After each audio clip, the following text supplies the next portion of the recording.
मेरा नाम जामनूर मोहम्मद है। मैं मौजम मंगरेजा का काश्तकार हाँ। अल्हम्दुलिल्लाह अपना 22 एकड़ रकबा है। रेजा रल के ज़रिए वेंदे कमान हूँ साकू मेल वाले साहिबान आन उन्होंने साकू ब्रीफ किए कैन प्लांटर के जरिए इतना काश्त करो।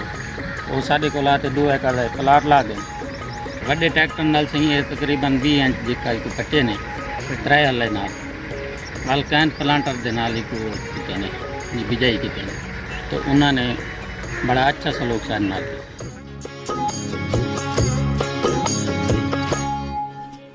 असां जो दूसरा जिम्मेदार को ये मशवरा देसूँ कि वो आपके इलाके आपके रकबे एक प्लांटर कैन प्लांटर नाल काश्त करवा में इन्हें बहुत ज़्यादा फायदा।